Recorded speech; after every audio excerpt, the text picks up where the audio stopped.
The gaming community is a tough crowd. Publishers struggle most of the time to keep them satisfied. In fact, they often end up giving birth to outrage, controversies and gates in the process. However, Rockstar Games, since their inception in 1998, has almost without exception managed to meet and even exceed gamers' expectations with every new release. This is an amazing feat, especially considering Rockstar's releases are very widely spaced and come with an enormous amount of hype. So, what really is the secret behind this insane level of quality and consistency? A large part of the credit for Rockstar's success can be attributed to its parent company Take-Two Interactive and how it handles its IPs. They have a sharp eye for IPs that hold immense potential. The original Grand Theft Auto was quite problematic. The existing technology was barely enough to encapsulate the ambitious concept, and there was vocal opposition from everywhere, including the British Parliament.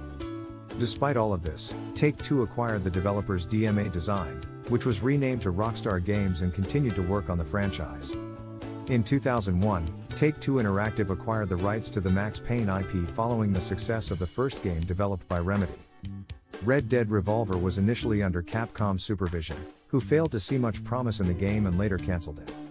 Take-Two proceeded to acquire the rights for this game as well, and this became the stepping stone for the Red Dead series. L.A. Noire was initially planned as a PS3 exclusive and was being funded by Sony. Later, Take-Two Interactive acquired the rights to the game and brought it out of its problematic development cycle.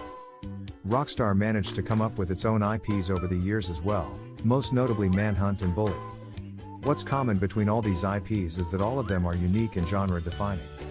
In an interview in 2011, Rockstar Games president Dan Houser stated that they intentionally avoid making first-person shooters and that it is in their DNA to avoid doing what other companies are doing. It goes without saying that all of Rockstar's games are very carefully written. The stories are crafted in a way that the players get immediately hooked to the game. Their games make you care about not just the protagonist but also the side characters, something most developers fail to achieve. Rockstar's writing team is truly versatile. They can cover the whole spectrum of emotions, be it tragedy or humor. The dialogues of Rockstar's games are impeccable, and a shining example of this is GTA San Andreas. CJ's prologue helps you understand and relate to the game's story right in its beginning moments, while Big Smoke's insanely large food order at the drive-thru is bound to crack you up.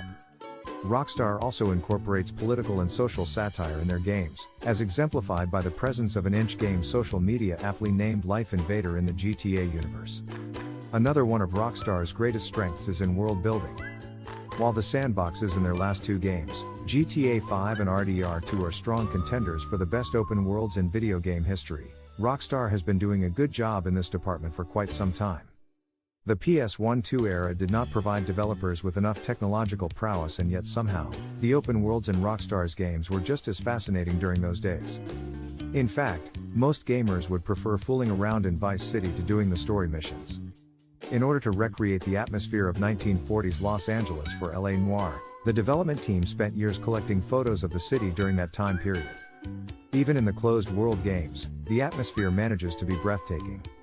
I was mesmerized when I came across children playing football in the streets of the Brazilian shantytowns in Max Payne 3. Interactivity is also a key element of Rockstar's open worlds. The amount of interaction you can have with various people, animals and objects all across RDR2's huge map is fascinating. The cherry on top for Rockstar's titles is the level of quality control they have in place. Rockstar does not hesitate to postpone a game if they do feel like it hasn't met their standards. L.A. Noire, Max Payne 3, GTA 5, RDR2, most of Rockstar's recent titles have had multiple delays in their launch. This is probably done in an attempt to accommodate the increased development time and attention to detail that current-gen games require. However, the wait generally proves to be worth it, as fans and critics fall in love with their games as soon as they release. Rockstar's games are not by any means bug-free, but the additional development time is spent on departments such as writing or graphics, which more than make up for any flaws the games may have.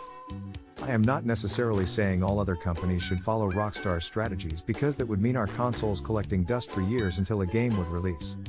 However, the lesson to learn from Rockstar is that single-player games are by no means dead and are likely to succeed critically and commercially if enough care and attention is paid to their development.